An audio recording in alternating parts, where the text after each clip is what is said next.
नमस्कार, सिटी न्यूजच्या बातमीपत्रात प्रेक्षकांचं मनपूर्वक स्वागत। बातमीपत्राची सुरुवात करूया सुविचार मालेने। समोरच्याने आपल्यावर ठेवलेला विश्वास हीच खरी आपली कमाई आहे आणि तो विश्वास कायम निभवणे हीच आपली खरी जबाबदारी आहे। आजचा सुविचार आपण बघितला। आता बघूया बातमीपत्रातील ठळक बातम्या।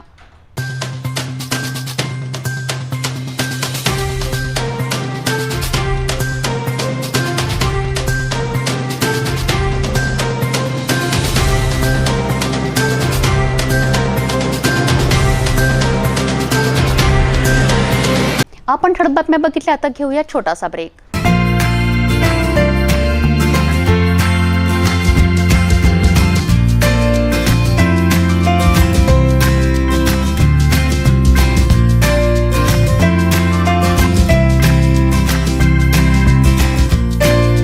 संपूर्ण लग्न बसता आराधना जवाहर रोड अमरावती। ब्रेक नंतर बघूया सविस्तर बातम्या। महाराष्ट्रातील भंडारा जिल्हा शासकीय रुग्णालयात लागलेल्या आगीत 10 नवजात बालकांचा मृत्यू झाला। जिल्हा रुग्णालयाचे सिव्हिल सर्जन डॉक्टर प्रमोद खंडाटे यांच्या म्हणण्यानुसार 17 नवजात मुलांना वार्डात ठेवण्यात आले होते। त्यानंतर या अपघाताची माहिती मिळाली, परंतु तोपर्यंत 10 निष्पाप नवजात मुलांचा मृत्यू झाला होता। या घटनेची सखोल चौकशी करण्याचे आदेश मुख्यमंत्री उद्धव ठाकरे यांनी दिले आहेत। महाराष्ट्रातील भंडारा जिल्हा रुग्णालयात शॉर्ट सर्किटमुळे रात्री उशिरा झालेल्या बीमार नवजात केअर युनिटमध्ये झालेल्या भीषण आगीत 10 नवजात मुलांचा मृत्यू झाला, अशी माहिती डॉक्टरांनी दिली आहे। डॉक्टरांनी सांगितले की नवजात मुले 1 महिन्यापासून ते 3 महिन्यांच्या दरम्यान आहेत। जिल्हा सिव्हिल सर्जन प्रमोद खंडाटे यांनी सांगितले की भंडारा जिल्हा रुग्णालयात शुक्रवारी दुपारी 1:30च्या सुमारास आग लागली। युनिटमध्ये 17 मुले होती, त्यातील 7 जणांना वाचवण्यात आले आहे। SNCU मध्ये धूर वाढत असल्याचे पाहून ड्युटीतील परिचारिकाने प्रभागाचा दरवाजा उघडला आणि लगेच परिस्थिती पाहून रुग्णालयाच्या अधिकाऱ्यांना सांगितले। त्यानंतर घटनास्थळी दाखल झालेल्या अग्निशामक दलाने रुग्णालयात उपस्थित असलेल्या लोकांच्या मदतीने बचाव कार्य सुरू केले, ज्यात 7 मुलांची सुटका करण्यात आली। खंडाटे यांनी सांगितले की ज्या वार्डात मुले ठेवली जातात तिथे ऑक्सिजन पुरवठा करण्याची सतत गरज असते। तेथे अग्निशामक यंत्रणा होती आणि जवानांनी त्यांना विझवण्याचा प्रयत्नही केला। ते म्हणाले, खूप धूर होता। आगीचा बळी गेलेल्या मुलांच्या पालकांना कळवण्यात आले असून त्यांची सुटका करण्यात आलेल्या 7 मुलांना दुसऱ्या वार्डात पाठवण्यात आले आहे।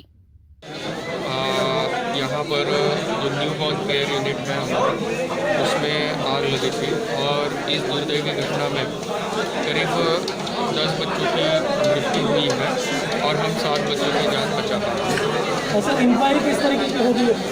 इसमें डिटेल इंक्वायरी की जाएगी और उसमें क्या कारण रहा इस घटना का, इस पर उसको चिन्हित किया जाएगा। सर, प्राथमिक कारण क्या लगता है? शॉर्ट सर्किट की वजह ने अभी कहना बिल्कुल मुश्किल है। हमने फायर कॉलेज के एक्सपर्ट्स और इलेक्ट्रिकल इंस्पेक्टर्स बुलाए हुए हैं, वो उसको देखने के बाद सही कारण बता पाएंगे। ICU वार्ड, डायलिसिस आणि लेबर वॉर्डमधून रुग्णांना दुसऱ्या वार्डात सुखरूपपणे पाठवण्यात आले आहे। आगीमागील कारण अद्यापही समजू शकले नाही, परंतु शॉर्ट सर्किटचा संशय आहे। या वार्डात 30 मुले ठेवण्यात आले आहेत, ज्यांची प्रकृती चिंताजनक आहे आणि वजनही खूप कमी आहे। महाराष्ट्राचे मुख्यमंत्री उद्धव ठाकरे आणि आरोग्य मंत्री राजेश टोपे यांनी जिल्हा रुग्णालयातील आगीच्या संदर्भात भंडाराच्या जिल्हाधिकारी आणि पोलीस अधीक्षकांना सखोल चौकशी करण्याचे आदेश दिले आहेत। बडनेराचे आमदार रवी राणा यांनी या घटनेबद्दल दुःख व्यक्त केले असून सर्व जिल्हा रुग्णालयांची स्थिती सुधारण्यावर लक्ष केंद्रित करण्याची विनंती राज्य सरकारला केली आहे। आज अत्यंत दुःखद घटना काल रात्री 1 वाजता भंडारामध्ये जिल्हा रुग्णालयामध्ये लहान मुलांचा जडून जो मृत्यू झालेला आहे, अत्यंत दुःखद घटना आहे। ज्या आईने आपल्या मुलाला जन्म दिला त्याच्यावर काय बीतत असेल, किती मोठं संकट आलेलं आहे, त्या संकटाचा विचार करू शकत नाही। तरी नेहमी प्रत्येक जिल्हा रुग्णालय आज आरोग्याची इतकी खराब परिस्थिती आहे की सरकारने आरोग्याची परिस्थिती सुधारली पाहिजे प्रत्येक जिल्हा रुग्णालयामध्ये। कारण की आज तिथे पेशंट गेल्यानंतर त्या पेशंटचा इलाज होत नाही, फायर ब्रिगेडची पूर्ण यंत्रणा बंद आहे. त्या ठिकाणी जे स्टाफ आहे, जे आपला डॉक्टर आहे, तिथे स्टाफ डॉक्टरांची कमतरता आहे. आणि या सगळ्या गोष्टीमुळं मला असं वाटतं भंडारामध्ये झालेली घटना यावरून सरकारने काही शिकलं पाहिजे. घटना व्हायची वेळ नाही पाहिली पाहिजे की घटना झाल्यावर त्यावर प्रतिक्रिया देणं, त्याला त्या रुग्णाची दृष्टी करणं, त्याच्यावर लक्ष देणं. नुसतं भंडाराच नाही तर संपूर्ण महाराष्ट्रामध्ये आज जिल्हा रुग्णाची परिस्थिती खूप खराब आहे. म्हणून मी आज आपल्या सगळ्यांना सरकारला विनंती करत आहे की सगळ्या जिल्हा रुग्णालयामध्ये स्टाफची व्यवस्था करून द्या. त्या ठिकाणी फायर ब्रिगेडचे यंत्रणा जे बंद आहेत ते दुरुस्त करून द्या. आणि अशी दुर्घटना पुन्हा होऊ नये यासाठी जे काही भंडाराचे CS आहे, जबाबदार डॉक्टर आहे, ज्या यंत्रणा आहेत तिथल्या, त्याच्यावर सक्त कारवाई केली पाहिजे, जेणेकरून याचा संदेश संपूर्ण महाराष्ट्रामध्ये प्रत्येक CSला गेला पाहिजे. नेहमी CSच्या माध्यमातून प्रत्येक रुग्णालयामध्ये लापरवाही केली जाते, त्याला कुठेतरी थांबवलं पाहिजे. नमस्कार. जे काल रात्री भंडारामध्ये जे प्रकरण एक गव्हर्नमेंट हॉस्पिटलमध्ये झालं आणि 10 लहान बाळांचा जीव ते ICUचे वॉर्डमध्ये शॉर्ट सर्किटमुळे झालेलं आहे. ही परिस्थिती फक्त भंडारामध्ये नाहीये, पूर्ण महाराष्ट्रामध्ये अशीच परिस्थिती आहे की गव्हर्नमेंट हॉस्पिटलमध्ये जाण्याच्या आधी 100 वेळा गोरगरिबी विचार करते की आम्ही तिथे जर प्रेग्नेंट लेडी जर तिथे गेली तर तिचा आणि त्या बाळाचा जीव सुरक्षित आहे की नाहीये असा प्रश्नचिन्ह प्रत्येक प्रेग्नेंट लेडीला असतेच. आणि बरेचशे वेळा ते बाया आम्हाला फोन करतात, ते प्रेग्नेंट लेडीज, आणि विचारतात, ताई मी तिथे जाऊ काय, माझं आणि बाळाचं जीव बरोबर सुरक्षित राहीन काय. हा प्रश्नचिन्ह काय येत आहे? गव्हर्नमेंट हॉस्पिटल हा गोरगरीब जनता जे तिथे जातात, तुमच्या आणि आमच्यासारखे लोक गव्हर्नमेंट हॉस्पिटलमध्ये कुठे जातात? ज्या लोकांना असं माहीत पडन की अशी अशी परिस्थिती तिथे असतात आणि औषधी सुद्धा आपल्याला बरोबर वेळेवर भेटत नाही.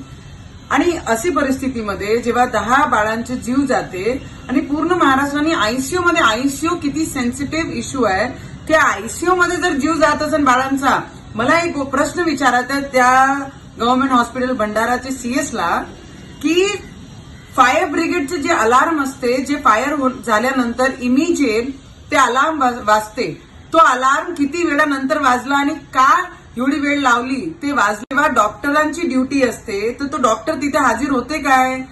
कारण की 17 बाळ जेव्हा ते ICU मध्ये भरती होते, 17 बाळांना वाचवणं एवढं कठीण नव्हता, पण त्याच्यात फक्त आपण 7 बाळांना वाचवलं आणि 10 बाळांचे जीव गेले त्याच्यामध्ये. तर याच्या मागे चूक कोणाची आहे? डॉक्टराची आहे, CSची आहे, त्यांची आपण ज्याला म्हणतो ना की आपण काही गोष्टी असल्या तिथे. कारण आम्ही पाहतोय गव्हर्नमेंट हॉस्पिटलमध्ये कसे ते बाकी छोटी छोटी गोष्टी अवॉइड करतात. जीवाशी खेळणं आताही बंद करा. आणि माझी महाराष्ट्र सरकारला एकच विनंती आहे की आपण जिथेही गव्हर्नमेंट हॉस्पिटल आहे तिथे ICU मध्ये आणि बाकी औषधी आणि सीझर जिथे होतात आणि जिथे ट्रीट करतात गोरगरिबांना, तिथे काळजी घेणं खूप गरजेचं आहे. आणि माझी विनंती राहील की भंडारामध्ये जे प्रकरण हे झालेलं आहे त्याच्यावर डॉक्टरवर आणि CSवर कडक कारवाई झाली पाहिजे. कारण की अशी दुसरी ठिकाणी जीव घेण्याचं, कारण की it is attempt to murder only, no. ह्याच्यामध्ये विषय काय पडते? जर आपण एखादा फायर ब्रिगेडचा अलार्म कोणत्या ऑफिसमध्ये आणि कॉलेजेसमध्ये लावला नाही तर इमिजिएट तो प्रशासन त्याच्यावर कारवाई करते. गव्हर्नमेंट हॉस्पिटलमध्ये अशी कारवाई का होत नाहीये? CS सोबत आपण का बोलत नाहीये? CS वर आपण का बोलत नाही? बोललो पाहिजे, कारण कोणाचाही जीव घेण्याचा अधिकार कोणाला नाहीये. आणि अजून किती जीवाची आपण वाट पाहणार आहे, किती जीव आपण घेणार आहे आणि त्याच्यानंतर याच्यावर आपण कारवाई करणार आहे. वार्डमध्ये असो की नॉर्मल एक वार्ड असो, तिथे गोरगरीब जे जातात त्यांच्या ट्रीटमेंटसाठी, त्यांचा इलाज सुरक्षितने चांगल्या पद्धतीने त्यांच्या जीवाची आपण खेळलो नाही पाहिजे, त्यांची काळजी आपण घेतली पाहिजे. एवढीच विनंती मी आपल्याला करेन. आणि भंडाऱ्यामध्ये जे झालं त्याच्यावर जे गुन्हेगार आहे त्याच्यावर कारवाई आपण केली पाहिजे, एवढी विनंती मी आपल्याला करते. पंतप्रधान मोदी आणि गृहराज्यमंत्री अमित शहा यांनी या हृदयद्रावक व वेदनादायक घटनेबद्दल शोक व व्यथा व्यक्त केली आहे. महाराष्ट्राचे आरोग्यमंत्री राजेश टोपे म्हणाले की भंडारा जिल्हा रुग्णालयात आग लागलेल्या मृतांच्या कुटुंबाला 5 लाख रुपयांची मुदतपूर्व रक्कम देण्यात येईल. या घटनेत मरण पावलेल्या नवजात मुलांच्या नातेवाईकांची रडण्याची स्थिती आहे. लोकांचा मोठा जमाव रुग्णालयाबाहेर जमा झाला आहे. आता लोकही आगीच्या घटनेच्या सखोल चौकशीची मागणी करीत आहेत. त्याचबरोबर बरेच लोक त्याच रुग्णालयाचे दुर्लक्ष म्हणत आहे. ही बातमी वाचण्यापर्यंत रुग्णालय प्रशासन आणि अग्निशामक दल अजूनही त्यांच्या बचाव कार्यात गुंतलेले आहेत. असं आहे की भंडारा जी घटना घडली ती अतिशय दुर्दैवी घटना आहे आणि त्याची उच्चस्तरीय चौकशी करण्याचे आदेश राज्य शासनाने दिलेले आहेत.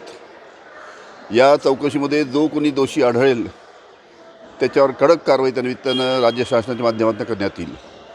आता ही आग शॉर्ट सर्किटमध्ये लागली की तिथला एसीच्या प्रॉब्लेम काही लागली याची संपूर्ण माहिती आणि संपूर्ण चौकशी व्यवस्थित होईल याची मी आपल्याला खात्री देतो. आणि या दुर्घटनेमध्ये जे लहान बालक मृत्युमुखी पावलेत त्यांच्या परिवाराच्या त्या दुःखामध्ये आम्ही सर्व सहभागी आहोत. भंडारा येथून सचिन मेश्राम. आमदार सुलभा खोडके यांनी महाविकास आघाडीतील घटक पक्षांच्या पदाधिकारीसह पत्रकार परिषद घेऊन शासकीय वैद्यकीय महाविद्यालय अमरावतीतच होणार असल्याचे स्पष्ट केले आहे. राज्यातील महाविकास आघाडी सरकारने मंजुरी दिलेल्या अमरावती शासकीय वैद्यकीय महाविद्यालयाला सिंधुदुर्ग येथे पळवण्यात आल्याची टीका करून अमरावतीच्या लोकांमध्ये संभ्रम निर्माण करण्याचा प्रयत्न भारतीय जनता पार्टी कृती समितीने केलेला आहे.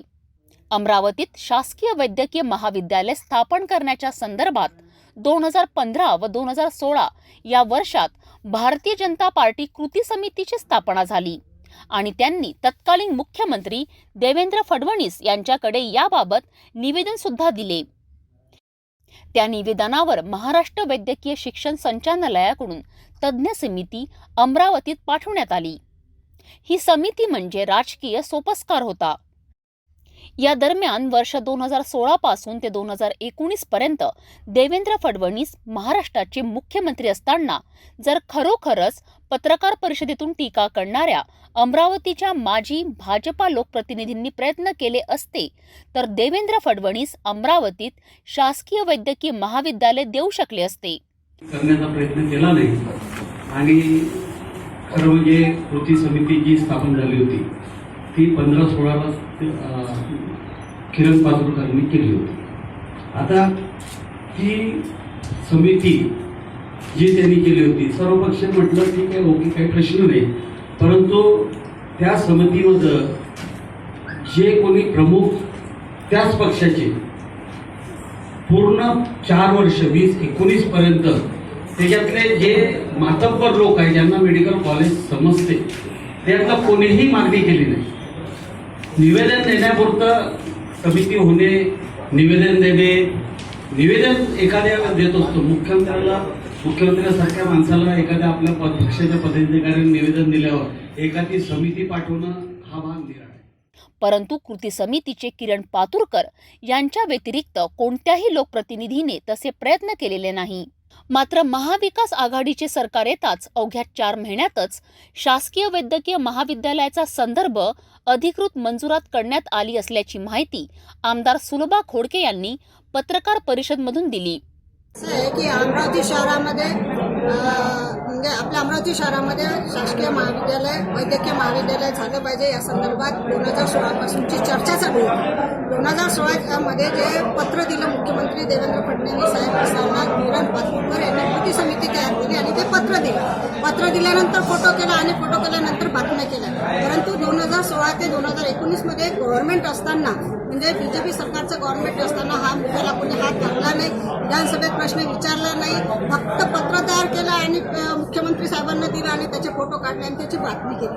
परंतु या ठिकाणी मी सांगू इच्छिते की 2019 मध्ये मी निवडून आलो. इलेक्शन झालं ऑक्टोबरमध्ये रिझल्ट लागला. त्याच्यानंतर जे पहिलं अधिवेशन झालं महाविकास आघाडीचं सरकार आलं आणि महाविकास आघाडीचं सरकार आल्यानंतर डिसेंबरचं पहिलं अधिवेशन झालं आणि पहिलं अधिवेशन हे नागपूरला झालं आणि त्यामध्ये मुख्यमंत्री साहेबांनी विदर्भातील सगळ्या आमदारांची जिल्हावाईज मिटिंग घेतली आणि त्या जिल्हावाईज मिटिंगमध्ये अमरावती जिल्ह्याचा जेव्हा आम्ही आमदार सगळे तयार करून उपस्थित होतो त्यामध्ये मी पहिला मुद्दा एक प्रत्येकाने मुद्दा सांगा असं त्यांनी सुचवलं आणि त्याच्यामध्ये पहिला प्रश्न मी म्हटला की अमरावती शहरामध्ये आमच्या जिल्ह्यामध्ये मेडिकल कॉलेज झालं पाहिजे ही आमची प्रथम मागणी आहे आणि ही आपण मंजूर करावं. ते पत्र मी मुख्यमंत्री साहेबांना उद्धवजी ठाकरे साहेबांना दिलं. त्याचा फोटो सुद्धा मी व्हायरल केला होता. मग नंतर त्याच्यानंतर मग अधिवेशन झालं. त्या अधिवेशनाच्या काळामध्ये औचित्याचा मुद्दा मी उपस्थित केला की अमरावती जिल्हा, अमरावती विभाग हा फार मोठा आहे. अमरावती शहर हा खूप म्हणजे असणारा मेळघाटसारखा भाग आहे, कुपोषित भाग आहे. म्हणून अमरावती जिल्ह्यामध्ये मेडिकल कॉलेज असणं, शासकीय मेडिकल कॉलेज असणं फार काळाची गरज आहे. म्हणून याला आपण मान्यता द्यावी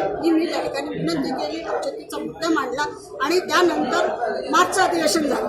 मार्चच्या अधिवेशनामध्ये सुद्धा त्या ठिकाणी मी अजितदादा साहेबांना भेटली, अजितदादा पवार साहेबांना, उपमुख्यमंत्री यांना भेटली आणि त्यांना सुद्धा सांगितलं, त्यांना सुद्धा पत्र दिलं की आपण या ठिकाणी अमरावती शहराला हे, कारण या ठिकाणी असणारी लोकसंख्या, असणारा कुपोषित भाग आणि या संदर्भात मी सुद्धा अजितदादांना सुद्धा हा मुद्दा सांगितला.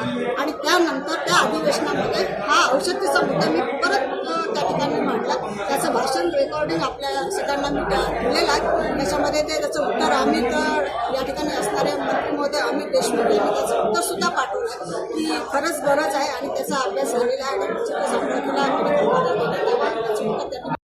आणि हे स्पष्ट झाले आहे की शासकीय वैद्यकीय महाविद्यालय अमरावतीतच होणार असून 2021 मध्येच महाविद्यालय सुरू होणार असल्याचं आमदार खोडके यांनी सांगितलंय. नाही घेतला आणि त्यानंतर येणाऱ्या अधिवेशनामध्ये हे मंजूर झाले आणि अधिवेशनामध्ये उपमुख्यमंत्र्यांनी महाराष्ट्रामध्ये 4 मेडिकल कॉलेज मंजूर केलं, त्याच्यामध्ये अमरावतीचं नाव. परंतु आज हे अमरावतीचं नाव असताना सिंधुदुर्ग आणि त्या ठिकाणी नंदुरबार आणि अलिबाग आणि अमरावती असे 4 जिल्ह्यामध्ये मेडिकल कॉलेज मंजूर केलं. आणि त्या ठिकाणी असताना या अमरावती जिल्ह्यातील काही लोकांना असं वाटतं की अमरावतीचं नाव असताना आता सिंधुदुर्गला कसं होत आहे, त्या ठिकाणी साताराला मेडिकल कॉलेज का होत आहे, अमरावतीचं पळवलं, अशा पद्धतीच्या लोकांमध्ये संग्राम निर्माण होत आहे. पण तसं काही झालेलं नाही आहे. पहिले सातारा आणि नंदुरबार हे 2020 आणि 21 मध्ये त्या ठिकाणी प्रक्रिया चालू होणार आहे आणि अमरावतीची ही प्रक्रिया 21-22 मध्ये चालू होणार आहे. कारण ऍडमिशनची प्रक्रिया ही 21-22 मध्ये चालू होणार आहे. परंतु मधल्या काळामध्ये आपण बघतोय या ठिकाणी कोरोना आल्यामुळे ही ऍडमिशनची प्रक्रिया आपली 4-5 महिने म्हणजे लांबू शकतो. कारण 20-21च ऍडमिशन आता चालू झालेलं आहे आणि मार्चच्या 21 नंतर 21-22 मध्ये अमरावतीचं मेडिकल कॉलेज चालू होते. मेडिकलचे ऍडमिशन चालू होते. परंतु या ठिकाणी मेडिकल कॉलेज गेलं म्हणून व्हॉट्सअपमध्ये सांगितलं जाते, त्या ठिकाणी फेसबुकवर प्रेस कॉन्फरन्स घेतली होती. ही चुकीची माहिती लोकांना होऊ नये. हे मेडिकल कॉलेज 100% या ठिकाणी होणार आहे. 4 महिन्यामध्ये मी या ठिकाणी अमरावतीला मेडिकल कॉलेज आणले, त्याची प्रक्रिया चालू झाली आहे आणि 21-22 मध्ये या ठिकाणी मेडिकल कॉलेजचे ऍडमिशन चालू होणार आहे. नंतर बिल्डिंग ही नंतर होणार आहे, त्या बिल्डिंगचा विषयच नाही, पण कॉलेज चालू होणं, ऍडमिशन चालू होणं हा महत्त्वाचा प्रक्रिया आहे. आणि येणारा मार्च 21 नंतर निश्चितच अमरावती शहरामध्ये हे मेडिकल कॉलेज चालू होईल अशी मी या ठिकाणी सगळ्यांना सांगू इच्छिते. कोणी संभ्रमामध्ये राहू नये. मेडिकल कॉलेज 100% चालू होणार म्हणजे होणार. राष्ट्रीय ग्रामीण आरोग्य अभियान अंतर्गत उपजिल्हा रुग्णालय धारणी येथे भव्य वैद्यकीय व दंतरोग शस्त्रक्रिया शिबिराचे आयोजन संपन्न झाले. मेळघाटची राजधानी धारणी तालुक्यात स्थित उपजिल्हा रुग्णालयात भव्य वैद्यकीय व दंतरोग शस्त्रक्रिया शिबिराचे शुभारंभ सहाय्यक जिल्हाधिकारी व उपविभागीय अधिकारी धारणी मिताली सेठी यांच्या हस्ते करण्यात आले. मेळघाटात प्रामुख्याने कुपोषण, बालमृत्यू व माता मृत्यूसारखी समस्या गंभीर असून राष्ट्रीय ग्रामीण आरोग्य अभियान अंतर्गत जिल्हा शल्य चिकित्सक श्यामसुंदर निकम यांच्या मार्गदर्शनाखाली वैद्यकीय अधीक्षक उपजिल्हा रुग्णालय धारणी येथील रेखा गजलवार यांनी भव्य वैद्यकीय व दंतरोग शस्त्रक्रिया शिबिराचे आयोजन केले आहे. या शिबिराची सुरुवात 7 जानेवारी सकाळपासून लोकांची गर्दी नोंदणीकरिता दिसून आली. महत्त्वाचे म्हणजे कॅम्पमध्ये स्वतः मिताली सेठी व रेखा गजलवार यांनी सर्व आलेल्या रुग्णांना समजावून सांगितले.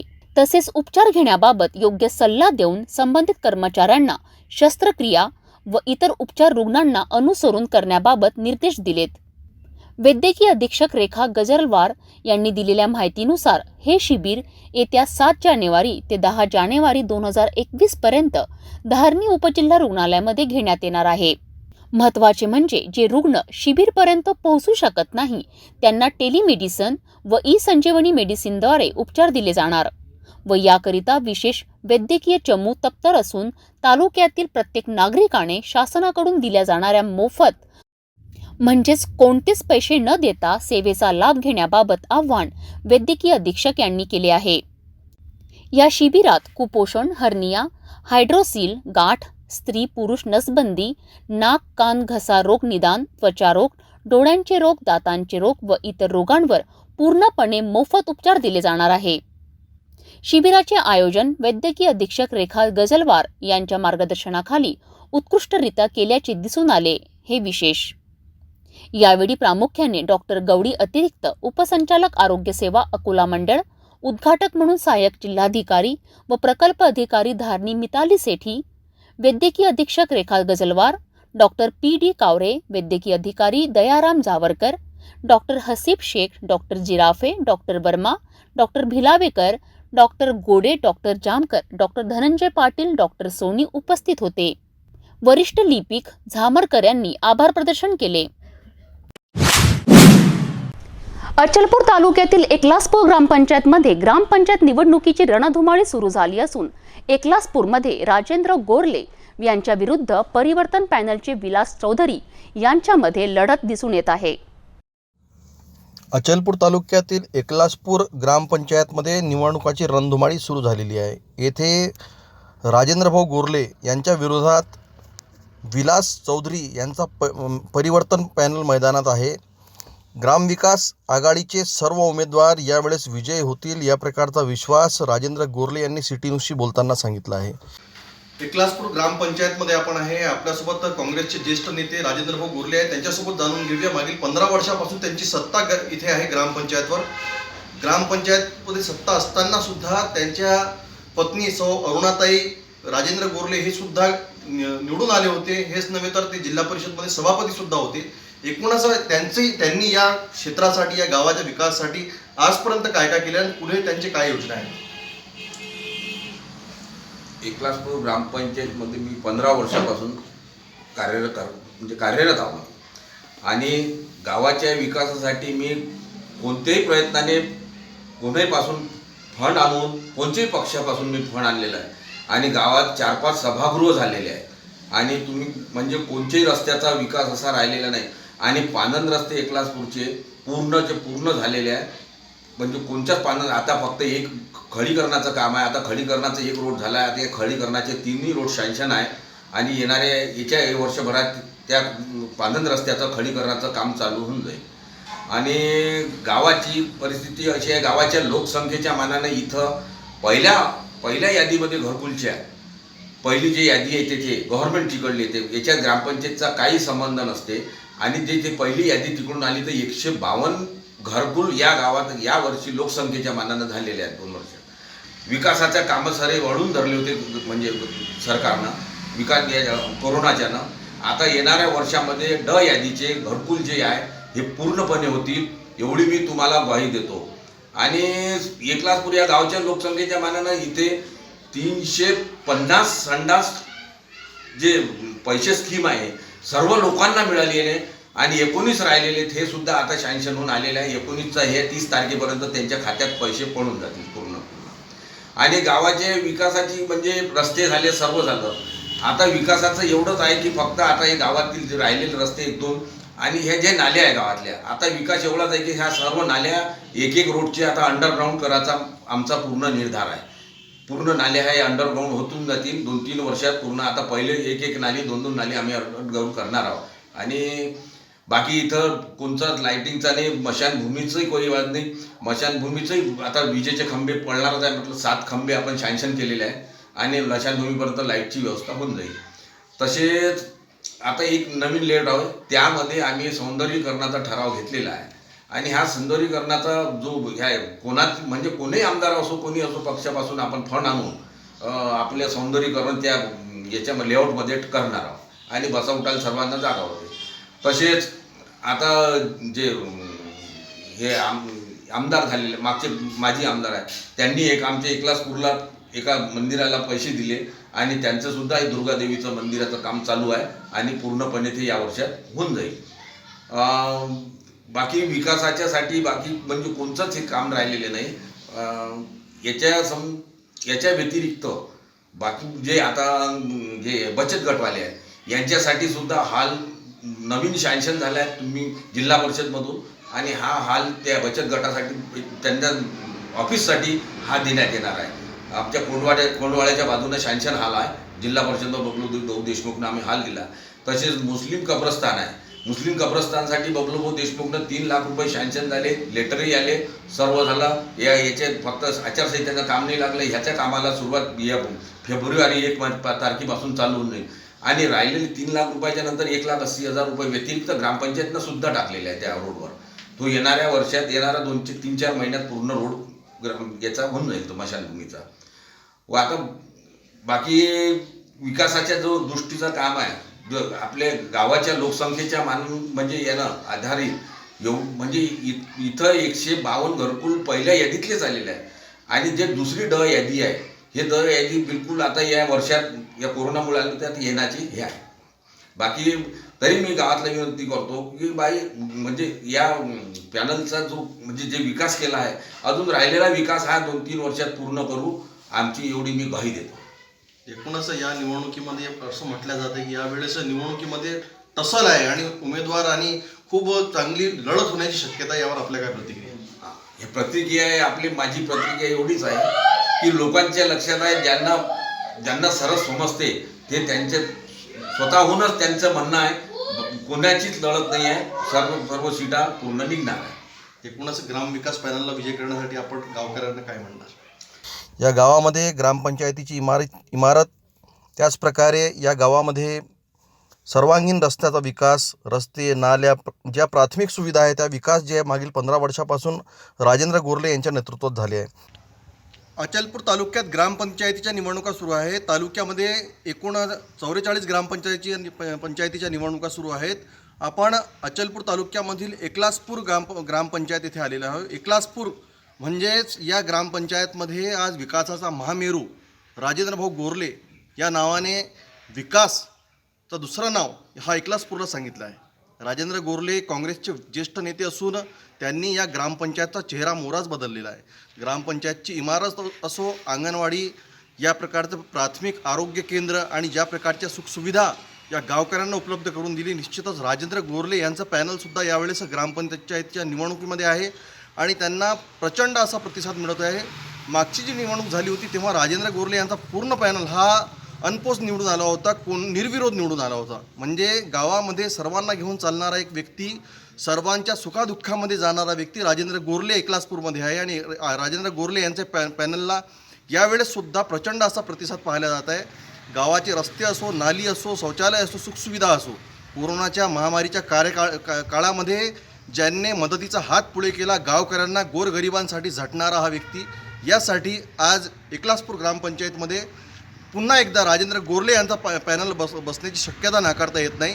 आणि त्यांच्या विरोधक जे आहे ते त्यांना यावेळेस टसल आहे या प्रकारचं सांगत आहे. परंतु राजेंद्र गोरले यांना गोरगरिबांचा आणि गावकऱ्यांचा, शेतकरी मित्रांचा साथ आहे.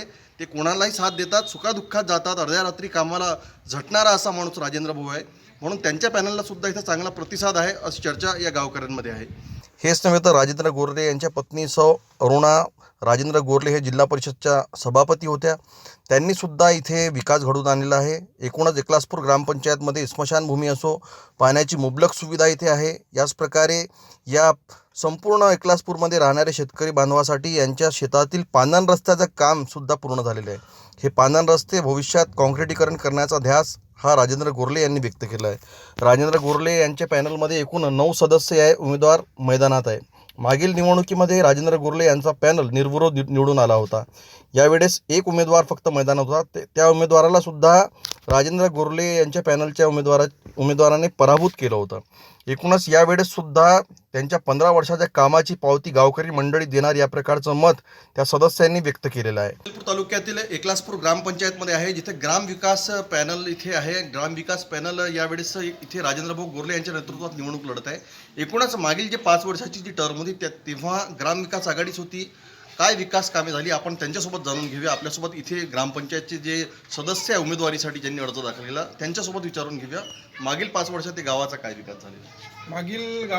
मागील पंचवार्षिकमध्ये गावात रस्त्याचे कामं झाले.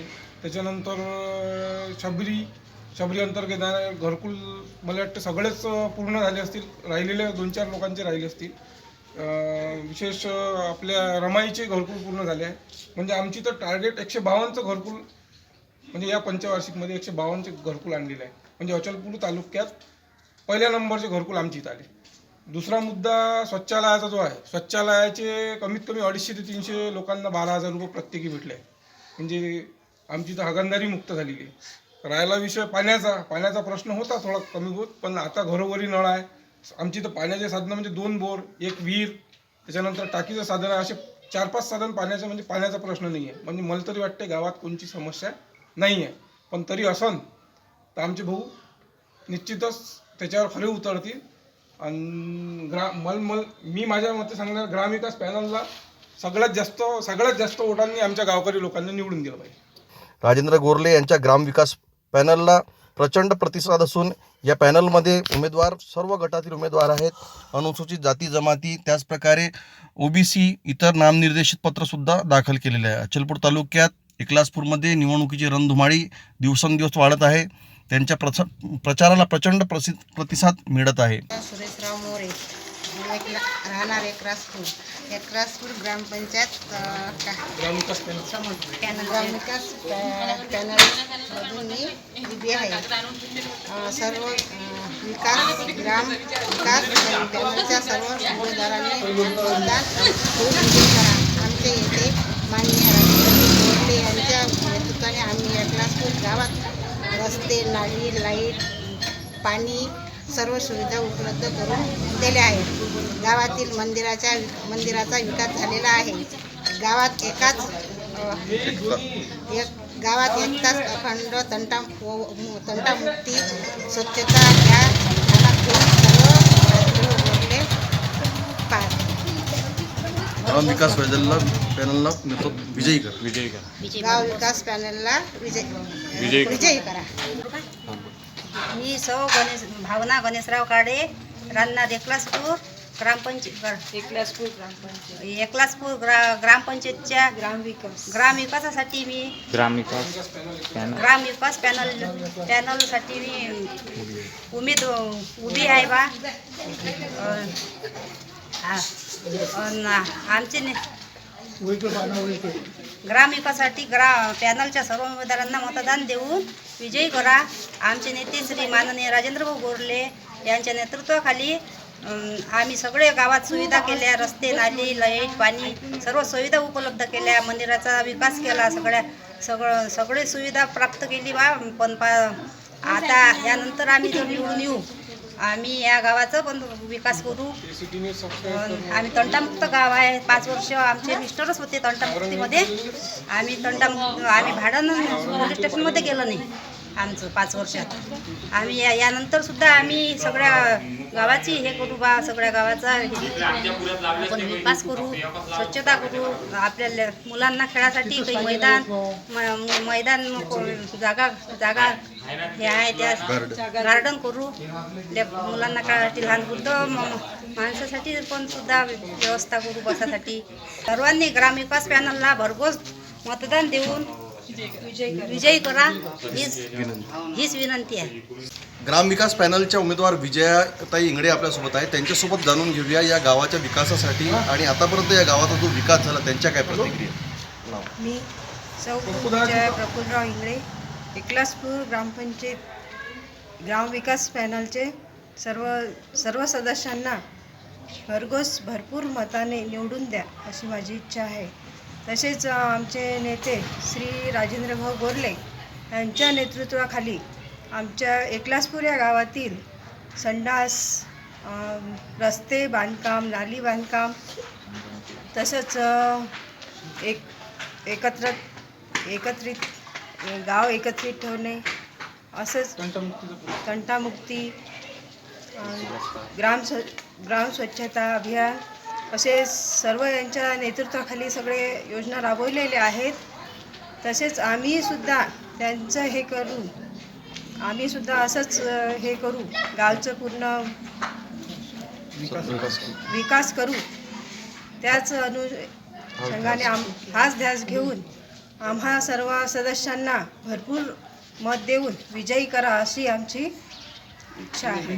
एकलासपूर ग्रामपंचायतमध्ये आपल्यासोबत अजून एक उमेदवार आहे. त्यांच्यासोबत जाणून घेऊया त्यांचा वार्ड कोणता आहे आणि गावाबद्दल त्यांच्या काय प्रतिक्रिया आहे. मी प्रतिभा संदीप लायडे, वार्ड क्रमांक 3 मध्ये हे उमेदवार आहे.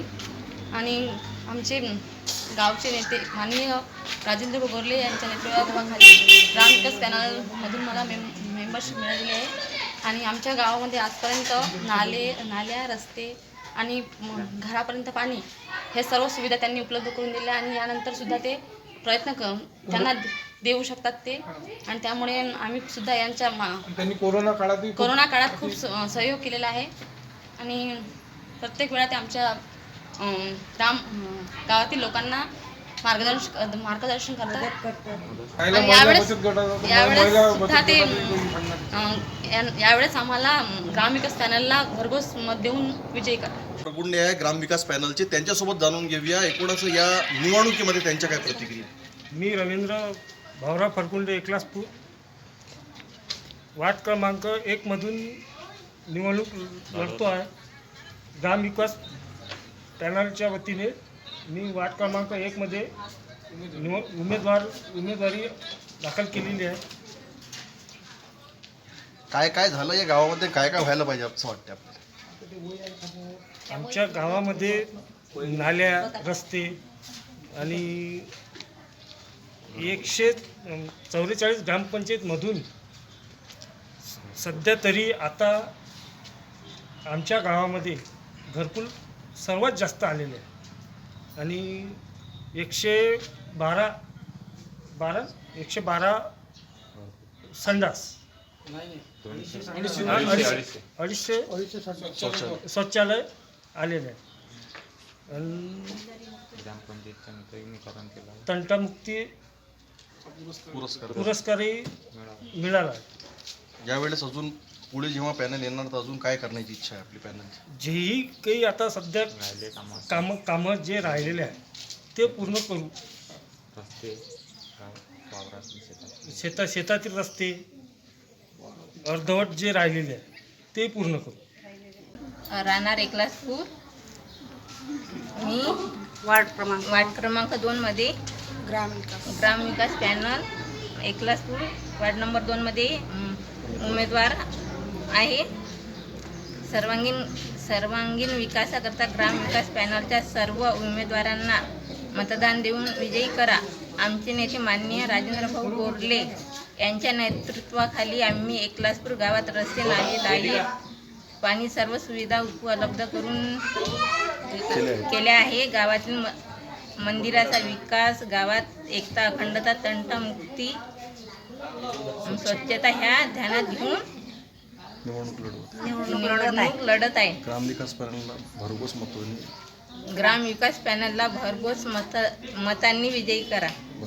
एकूणच एकलासपूर ग्रामपंचायतमध्ये पुन्हा एकदा राजाराम गोरले यांचा पॅनल विजयी होण्याची चर्चा संपूर्ण एकलासपूर गावात आहे. श्रीधर बापूरावजी राऊत, माजी सरपंच एकलासपूर ग्रामपंचायत एकलासपूर. माझ्या कारकिर्दीत रोड झाले आहेत, नाल्या झाल्या आहेत आणि 2 देवस्थानचे सभागृह झाले आहे आणि ग्रामपंचायत हॉल झाला आहे.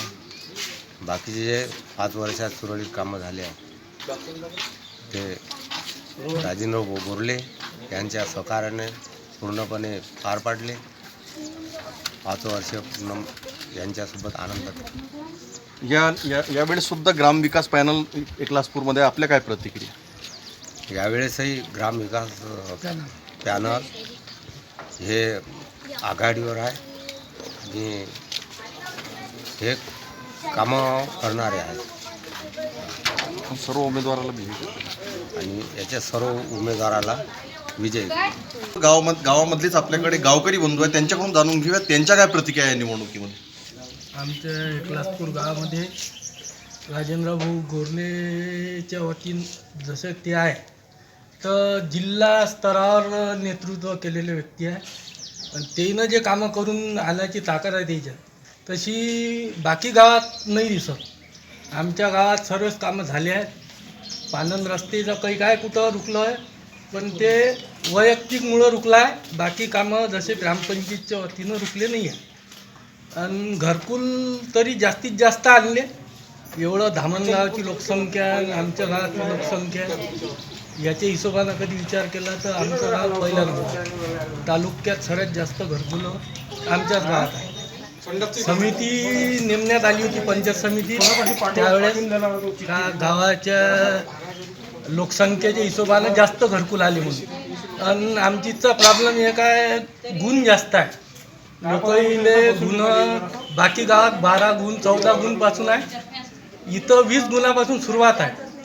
तर ते गुणाच्या प्रॉब्लेममुळं कुठं कुठं घरकुलचे कामं अटकले आहे. तरी खासदार निधी आमदार निधी कुठंच कमी पडत नाही. मंदिरात 4 सभामंडप आहे, बाकी कामं कोणते काही थांबले नाही. 3 वॉटर सप्लाय आहे, 3 बोरचे पाणी आमच्या गावाले.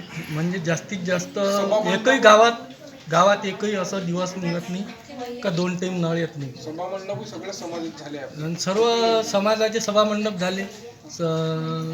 बाकी स्मशानभूमीची कामं झाले आहे. दोन्ही मुस्लिम स्मशानभूमीचं काम झालं, आमचेही स्मशानभूमीचं काम झालं. पण वैयक्तिक काही कामं असं गावकरी मंडळीला काय सांगणार? गावातले मंडळी सांगायचं कामच नाही. कोणी कामं एवढे झाले आहे का त्या माणसासमोर जसा विचार केला कोणी एक थोडाही विचार केला तर बाकी काही नाराजीचं काम नाही दिसायला पाहिजे. यावेळेस सुद्धा पॅनल निवडून येईल. हा यावेळेसही पॅनल चांगल्या मतांनी निवडून येईल. लोक सर्वसामान्यातले लोक आहेत, असे काम करणारे लोक आहेत. सर्व जागा इथं फिरणारे आहे. गावात जे मेंबर निवडून येतील त्यांना पूर्णपणे गावाचे विकास काम करावे. काय काय झालं आतापर्यंत? हा रोड झाले, नाल्या झाले, ग्रामपंचायतचा हॉल झाला आहे, स्मशानभूमीचं काम केलेलं आहे. आधी काही स्मशानभूमीचं थोडंसं काम करायचं आम्हाला, ते नंतर आम्ही पूर्ण करू. म्हणजे ग्रामविकास पॅनलला विजयी करा असं. ग्रामविकास पॅनल विजय करा. आपल्यासोबत एक म्हणजे वृद्ध सुद्धा उमेदवार आहे, तर ग्रामविकास पॅनलला मार्गदर्शन करणारे एक सल्लागार म्हणून उमेदवार, त्यांच्या प्रतिक्रिया, त्यांचं नाव काय आपण जाणून घेऊ. गुलाबराव शेषराव भोयर. काय वाटते ग्रामविकास पॅनल, काय काय विकास झाले, काय काय व्हायला पाहिजे वाटतं? द्या ना वही.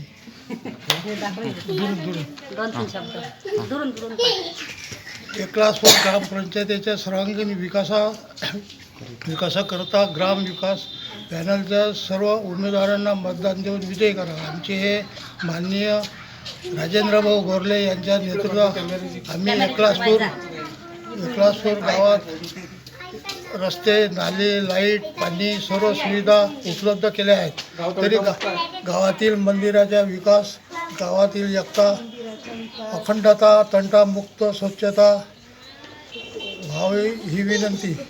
या गावामध्ये मंदिरांचा विकास झाला, सभामंडप झाले. आमदार आणि खासदार निधीमधून सुद्धा राजेंद्र गोरले यांनी काम करून घेतले आहे. या गावामध्ये अजून मला 4-5 वर्ष जर भेटली तर मी या गावामध्ये उरलेली संपूर्ण कामे पूर्ण करणार, रस्त्याची पूर्ण कामं करणार, या प्रकारचं मत गोरले यांनी व्यक्त केलेलं आहे. एकूणच राजेंद्र गोरले यांचा ग्रामविकास पॅनल यावेळेससुद्धा भरघोस मतं घेऊन विजय होणार आणि गावकरी मंडळी आम्हाला आमच्या कामाची खरी पावती देणार, या प्रकारचं मत त्यांनी व्यक्त केलं आहे. ग्रामविकास पॅनलला विजय करण्यासाठी त्यांनी माझ्या कामाचा आणि गावच्या विकासाचा, कोणत्याही रस्त्याचा, आज इथं पांजण रस्ते म्हणून एकही म्हणजे चालताना पुण्यात रोडनं बिलकुल टोंगाभर गाटार आहे, सर्व आहे मतलब बरसातीमध्ये.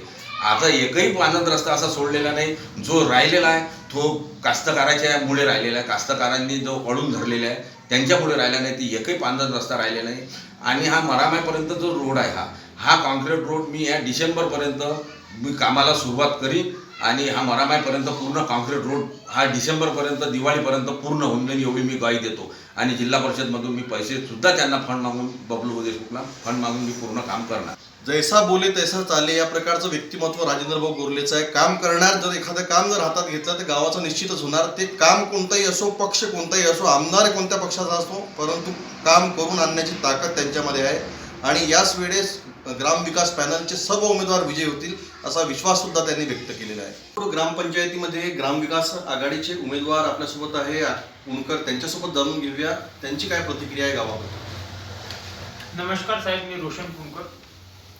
मी वार्ड क्रमांक 2चा उमेदवार ग्रामविकास पॅनल राजेंद्र काका गोरले यांच्या पॅनलमधून उभा आहे. आमच्या गावात मागील 15 वर्षापासून सरपंच पद काकांकडेच आहे. काकांनी मागील 15 वर्षात गावाचा सर्वांगीण विकास केलेला आहे. त्यामध्ये गावातील प्रत्येक रस्ताचं काँक्रिटीकरण झालेलं आहे. प्रत्येक घरासमोर सांडपाण्याची व्यवस्था केलेली आहे. प्रत्येक घरात विजेची व्यवस्था आहे आणि पाण्याची एवढी मुबलकता आहे की मोठ्या प्रमाणात पाण्याची उपलब्धता आहे. म्हणजे जे प्राथमिक स्वरूपाचे जे गावात कामं असतात ते परिपूर्ण प्रमाणे झाले आहे. परंतु आज जेव्हा हे आता चौथ्यांदा काकाचं पॅनल उभं आहे, यामध्ये आम्ही काही नवीन मॅनिफेस्टो तयार केलेला आहे की बा पुढील पंचवार्षिकमध्ये आपण काय कामं करणार आहे. त्यामध्ये आमचं पुढील उद्दिष्ट असं आहे की गावाचं जे प्राथमिक स्वरूपाचं काम होतं हे पूर्ण झालेलं आहे. परंतु आज गावातील 90% लोक हे शेतकरी आणि शेतमजूर आहे. हे यांना दिवसातून 4 वेळा हे शेतात जातात, परतवाड्यात एकच वेळा जातात. परतवाड्यात एक वेळा जातो तर परतवाड्यात जाणारा रस्ता चांगला आहे, परंतु शेतात आम्हाला 4 वेळा जावं लागतं, दिवसा रात्री कधी. तरी आमच्या गावात जेवढे काही पानंद रस्ते आहे या सर्व रस्त्याचं कच्चं काम झालेलं आहे. पानंद रस्त्याचं जे काकाच्या माध्यमातून पूर्ण झालं. परंतु एक या मरामायचा रस्ता जो आहे, जिकडे माझंही शेत आहे, दादाचंही शेत आहे, तो रस्ता आम्हाला पूर्ण करायचा आहे. आणि बाकीचे जे काही जे पानंद रस्ते आहे त्याचं काँक्रिटीकरण किंवा डांबरीकरण झालं पाहिजे. त्या उद्दिष्टाने आम्ही पुढील 5 वर्षात काम करणार आहे. एवढंच नाही तर आमचं एक उद्दिष्ट आहे की आता आमच्या गावात काही लेआउट पडला इकडे, तर त्या लेआउटमध्ये जे मैदान आहे त्या मैदानात ज्येष्ठ नागरिकांसाठी, लहान मुलांसाठी काहीतरी अशी व्यवस्था करायची की त्याचं सौंदर्यीकरण करायचं. अजून गावामध्ये काही बचत गट आहेत, महिला आहेत, त्यांना योग्य मार्गदर्शनाची गरज आहे, त्यांना मार्गदर्शन करू. ते बचत गट आहे त्या स्वरूपात त्यांचं स्वरूप मोठं करण्याचा प्रयत्न करू.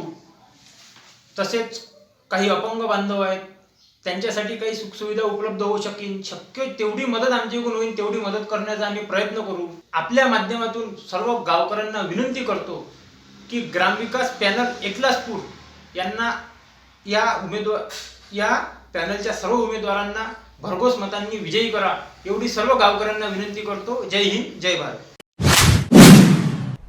स्वतंत्र संग्राम सेनानी व माजी मुख्यमंत्री दादासाहेब कन्नमवार यांच्या 121वी जयंती दिनानिमित्त नागपूर विधान भवन प्रांगणात विविध कार्यक्रमाचे आयोजन करण्यात आले आहे. स्वातंत्र्य संग्राम सैनिक व माजी मुख्यमंत्री कर्मवीर दादासाहेब कन्नमवार यांची 121व्या जयंतीचा कार्यक्रम येत्या 10 जानेवारी रोजी नागपूर विधान भवन प्रांगणात सकाळी 10 वाजता होणार आहे. बेलदार समाज संघर्ष समिती व कर्मवीर दादासाहेब कन्नमवार प्रचार प्रसार समिती यांच्या संयुक्त विद्यमाने या कार्यक्रमाचे आयोजन करण्यात आले आहे. अध्यक्षस्थानी विधानसभा अध्यक्ष नाना पटोले उपस्थित राहणार आहेत, तर प्रमुख पाहुणे म्हणून विधानसभा उपाध्यक्ष नरहरी झिरवाळ, गृहमंत्री अनिल देशमुख, पालकमंत्री डॉक्टर नितीन राऊत, क्रीडा मंत्री सुनील केदार, बहुजन विकास मंत्री विजय वडेट्टीवार, माजी अर्थमंत्री सुधीर मुनगंटीवार, महापौर दयाशंकर तिवारी, माजी आमदार प्रकाश गजबिये, प्रवीण कुंटे उपस्थित राहणार आहेत. कामठीहून नफीस शेख.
पुन्हा एकदा आजच्या ठळक बातम्या.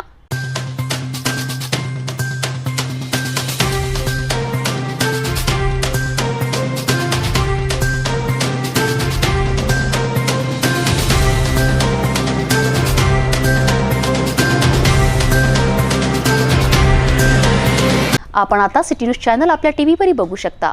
यामध्ये GTPL channel 73, SCN channel 9, city cable channel 92 वर. जर आपल्या टीव्हीवर सिटी न्यूज चॅनल दिसत नसेल तर आपण आपल्या केबल ऑपरेटरशी संपर्क करावे. आपण सिटी न्यूज केबलच्या व्यतिरिक्त यूट्यूब, फेसबुक, इंस्टाग्राम आणि ट्विटरवर बघू शकता. याकरिता सोशल मीडिया अकाउंट सबस्क्राईब करा, फॉलो करा, लाईक करा.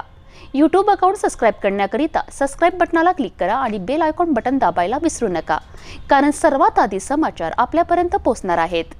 तसेच सिटी न्यूजचे फेसबुक पेज लाईक करा, इंस्टाग्राम आणि ट्विटर हँडल फॉलो करा.